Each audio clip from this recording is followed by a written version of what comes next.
Good morning बच्चों।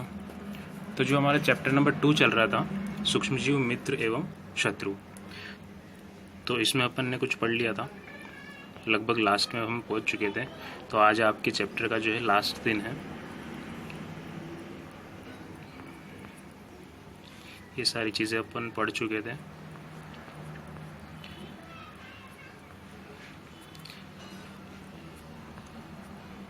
तो भंडारण पैकेजिंग अपना टॉपिक हो चुका था, ठीक है।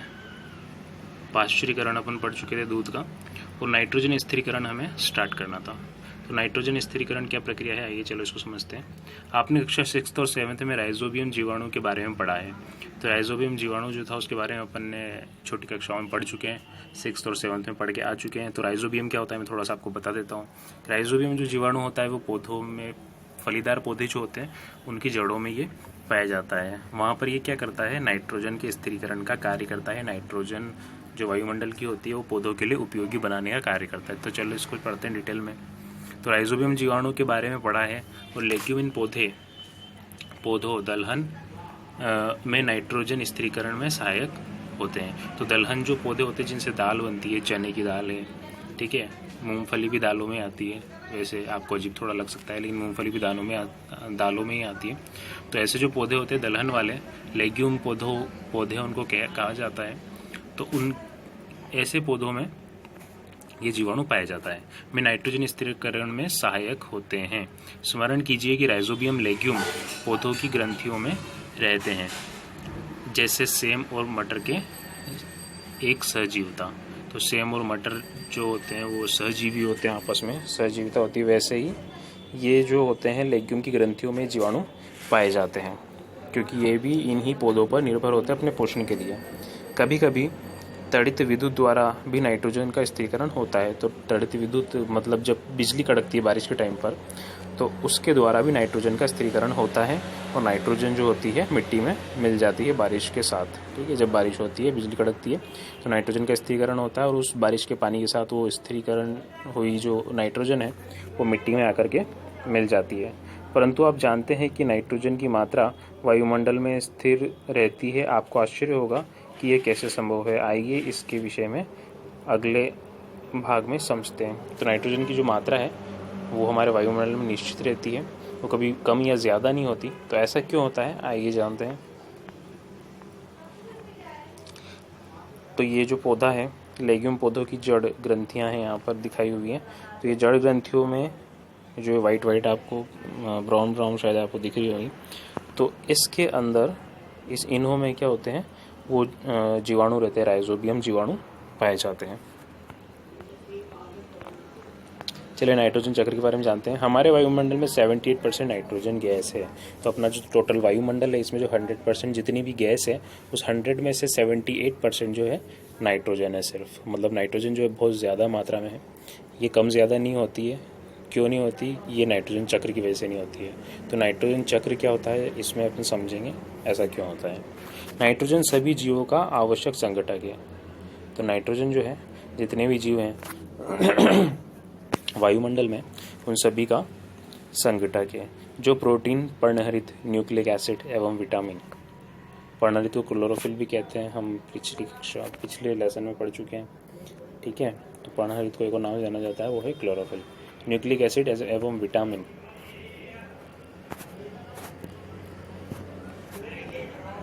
में उपस्थित होता है। तो नाइट्रोजन जो है न्यूक्लिक एसिड है, ठीक है, विटामिन है, प्रोटीन है, इन सभी में क्या होता है, उपस्थित होता है। पौधे एवं जंतु वायुमंडलीय नाइट्रोजन का उपयोग सीधे नहीं कर सकते।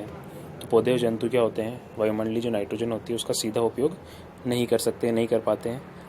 मिट्टी में उपस्थित जीवाणु व नीलहरी शैवाल वायुमंडलीय नाइट्रोजन का स्थिरीकरण करके नाइट्रोजन यौगिकों में परिवर्तित कर देते हैं। अब नाइट्रोजन इस प्रकार उपयोगी यौगिकों में परिवर्तित हो जाती है।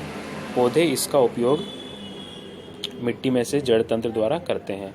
इसके पश्चात अवशोषित नाइट्रोजन का उपयोग प्रोटीन एवं अन्य यौगिकों के संश्लेषण में करते हैं। पौधे पर निर्भर करने वाले जंतु उनसे प्रोटीन एवं अन्य नाइट्रोजनी यौगिक प्राप्त करते हैं, ठीक है। तो ये बात है यहाँ पर। तो यहाँ अपन ने जाना कि जो नाइट्रोजन होती है उसका सीधा उपयोग तो पौधे नहीं कर सकते, लेकिन जो राइजोबियम जैसे जीवाणु होते हैं तो ये जीवाणु क्या करते हैं, नाइट्रोजन का स्थिरीकरण कर देते हैं। नाइट्रोजन स्थिरीकरण करके ऐसे पदार्थों का निर्माण करते हैं जो मिट्टी में मिल जाते हैं। ठीक है, नाइट्राइट्स और नाइट्रेट्स होते हैं, ये ऐसे पदार्थ बनते हैं, ये नाम होते हैं, खैर आपके यहाँ दिए हुए नहीं है तो आपको ज़रूरत नहीं याद रखने की। तो ये जो पदार्थ होते हैं ये पदार्थ मिट्टी में मिल जाते हैं और पौधे इनको ग्रहण कर लेते हैं। पौधे क्या करते हैं, प्रोटीन, विटामिन और ठीक है पर्णहरित वगैरह ये ऐसी चीज़ें बनाने में इसका उपयोग लेते हैं। और जो उन पर आश्रित जीव होते हैं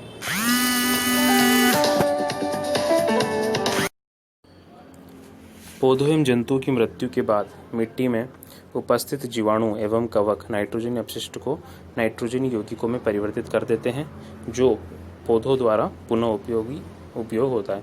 तो पौधे जो हैं, पौधे जंतु हैं, इनकी मृत्यु हो जाती है, ये ख़त्म हो जाते हैं। तो उसके बाद क्या होता है, मिट्टी में उपस्थित जो जीवाणु और कवक होते हैं वो नाइट्रोजन अपशिष्ट को नाइट्रोजन यौगिकों में परिवर्तित कर देते हैं। जो पौधे होते हैं उनके अंदर जो नाइट्रोजन अपशिष्ट है, उन अपशिष्ट को क्या कर दिया जाता है, नाइट्रोजन अपशिष्ट को नाइट्रोजन यौगिकों में परिवर्तित कर दिया जाता है, जो पौधों द्वारा पुनः उपयोग, जो अन्य पौधे हैं उनको पुनः उपयोग में ले लेते हैं। तो इसी प्रकार ही नाइट्रोजन का जो चक्र है वो चलता रहता है।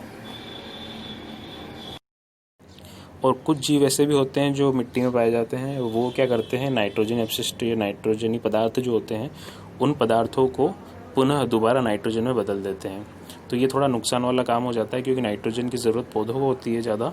और कुछ जीव ऐसे होते हैं जो क्या करते हैं, जो मृत पौधे होते हैं उनमें उपस्थित जो नाइट्रोजन के यौगिक होते हैं, वो नाइट्रोजन के यौगिक को वापस से नाइट्रोजन में बदल देते हैं। तो वापस से वो नाइट्रोजन गैस कहाँ चली जाती है, वायुमंडल में चली जाती है।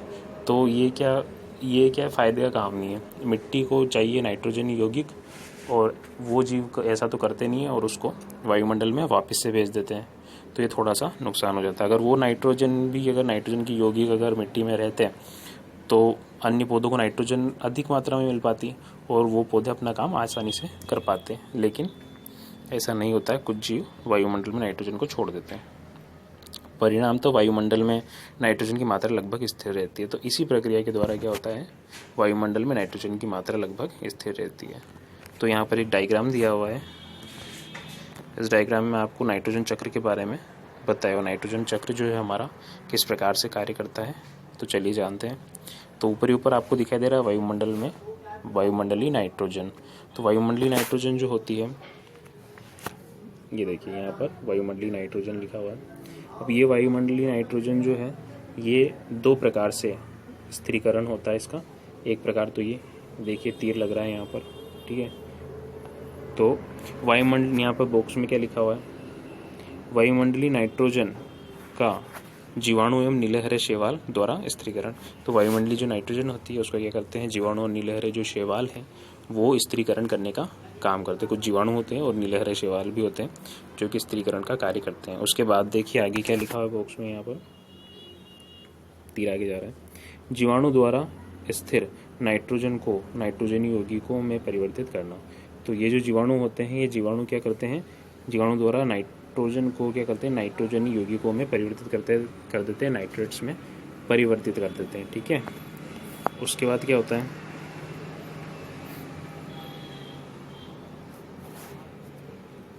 देखिए उसके बाद यहाँ आगे लिखा हुआ है बॉक्स में कि मिट्टी में उपस्थित नाइट्रोजन की यौगिक। तो ये जीवाणु क्या करते हैं, नाइट्रोजन यौगिकों में बदल देते हैं। अब ये नाइट्रोजन यौगिक कहाँ पाए जाएंगे, मिट्टी में पाए जाएंगे, मिट्टी में उपस्थित नाइट्रोजन के यौगिक।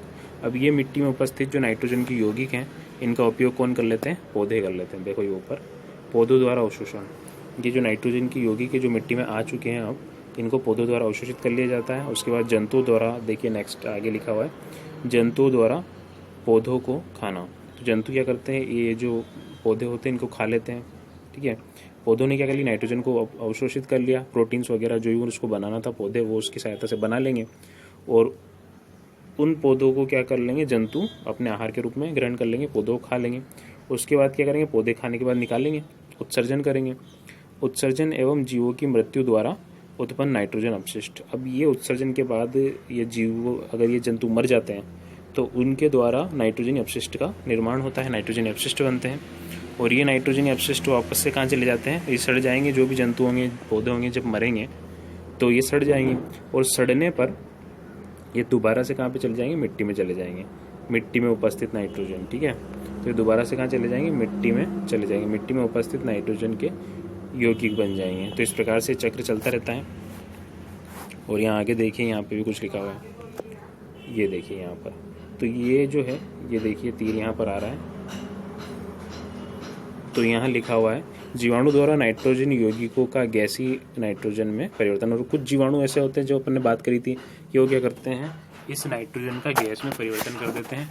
फिर ये जो नाइट्रोजन है जो गैस में परिवर्तित हो चुकी है, कहाँ चली जाएगी, वायुमंडल में चली जाएगी। तो इस प्रकार से वायुमंडल में भी नाइट्रोजन जाती रहती है। तो अपन ने यहाँ पर क्या सीखा कि जो वायुमंडल की नाइट्रोजन है दो प्रकार से स्थिरीकरण होगी, एक तो जीवाणुओं के द्वारा, नीलहरी शैवालों के द्वारा, और कहाँ जाएगी, मिट्टी में मिल जाएगी, नाइट्रोजन यौगिक के रूप में बदल करके मिट्टी में मिल जाएगी नाइट्रोजन, वायुमंडल की जो नाइट्रोजन होगी। दूसरा तरीका क्या है, तड़ित या स्थिरीकरण द्वारा। तड़ित मतलब जो बिजली चमकती है उसके द्वारा भी नाइट्रोजन का स्थिरीकरण होता है और नाइट्रोजन यौगिक बनते हैं। और ये नाइट्रोजन यौगिक वर्षा के द्वारा कहाँ चले जाते हैं, मिट्टी में जाकर के मिक्स हो जाते हैं। उसके बाद इनको कौन यूज़ कर लेता है, पौधे यूज़ कर लेते हैं। ये पौधे इसको यूज़ कर लेते हैं। पौधों को कौन खाते हैं, जंतु खाते हैं। जंतु क्या करते हैं, उत्सर्जन करते हैं, बाहर निकालते हैं या वो मर जाते हैं। तो वो जो नाइट्रोजन होती है वो कहाँ मिल जाती है, मिट्टी में मिल जाती है। और मिट्टी में मिलने के बाद, मिट्टी में मिल गई, ठीक है, तो मिट्टी में उपस्थित नाइट्रोजन की यौगिक में के रूप में वो होती है। उसके बाद जो मिट्टी की नाइट्रोजन है, इस नाइट्रोजन मिट्टी में कुछ ऐसे जीव हैं जो कि उस नाइट्रोजन को, मिट्टी के उपस्थित नाइट्रोजन को नाइट्रोजन गैस में बदल रहे हैं। और गैस में बदलने की वजह से क्या होता है, ये नाइट्रोजन वायुमंडल में चली जाती है। तो ये आपका नाइट्रोजन चक्र है, बहुत ही इंपॉर्टेंट है परीक्षा की दृष्टि से। तो आई होप आपको समझ में आ गया होगा। नहीं समझ में आया हो तो आप दोबारा भी बोल सकते हो। तो ये आपका नाइट्रोजन चक्र है।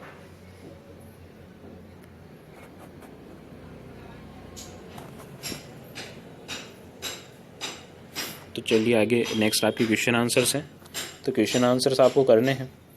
ये क्वेश्चन आंसर से राइट रॉन्ग यहाँ पर दिए हुए हैं, फिल इन द ब्लैंक्स दिए हुए हैं, और ठीक है, टिक द राइट ऑप्शन दिया हुआ है।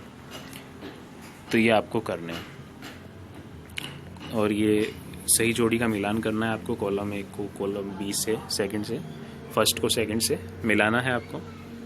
तो ये सारा यहाँ पर दिया हुआ है। तो आप ऐसा करना, ज़्यादा नहीं होगा आपके, ये जो न्यू टाइप दी हुई है जितनी भी, ये फिल इन द ब्लैंक्स है ये, और ये टिक द राइट ऑप्शन है। उसके बाद यहाँ पर ये मिलान करने वाले क्वेश्चन है एक यहाँ पर। तो ये तो आप ऐसा करना, अपनी बुक में लगा लेना, और बुक में लगाने के बाद कॉपी में मत करना, क्योंकि आपके लिखने का बहुत सारा मैटर हो जाएगा, ठीक है। तो बाकी के जो 9 तक क्वेश्चंस हैं, इसके आंसर्स मैं आपको भेज दूंगा PDF में, ये आप कर लेना। सारे के आंसर भेज दूंगा, लेकिन ये आप बुक में कर लेना न्यू टाइप, और बाकी आप इसमें कर लेना, ठीक है। आज के लिए इतना ही। आगे अपन नेक्स्ट लेसन जो है उसको स्टार्ट करेंगे। तो चलिए थोड़ी सी बात कर लेते हैं नेक्स्ट लेसन में हम क्या पढ़ने वाले हैं। नेक्स्ट जो लेसन होगा, लेसन नंबर 3 होगा अपना, और लेसन नंबर 3 में हम पढ़ेंगे संश्लेषित रेशों और प्लास्टिक के बारे में। संश्लेषित रेशे क्या होते हैं, रेशे जो अपन कपड़े पहनते हैं, ये सारे जितने भी कपड़े होते हैं सारे रेशों के बने होते हैं। और ये रेशे कहाँ से आते हैं, कुछ पौधों से प्राप्त होते हैं, कुछ मानव निर्मित होते हैं, ठीक है। तो मानव भी बनाते हैं, संश्लेषित रेशे उनको कहते हैं। और जो पादपों से प्राप्त होते हैं, प्राकृतिक रूप से प्राप्त होते हैं, उनको प्राकृतिक रेशे कहते हैं। प्राकृतिक रेशे के उदाहरण आप देख सकते हो, ऊन है, कपास है, ठीक है। तो ये सारे प्राकृतिक रेशे होते हैं। और टेरिकॉट वगैरह है, पॉलीथीन तो खैर प्लास्टिक में आ जाएगा, ठीक है। PVC आ जाएगा, पॉलीविनाइल, ये प्लास्टिक में आ जाएगा। तो ये सारी चीज़ें अपन यहाँ पर पढ़ेंगे। तो संश्लेषित रेशे और प्लास्टिक के बारे में हम यहाँ पर अध्ययन करेंगे, ठीक है। तो ये अपना लेसन होगा, ठीक है। तो आज के लिए इतना ही, फिर मिलते हैं नेक्स्ट क्लास में लेसन नंबर 3 के साथ। तब तक के लिए अलविदा।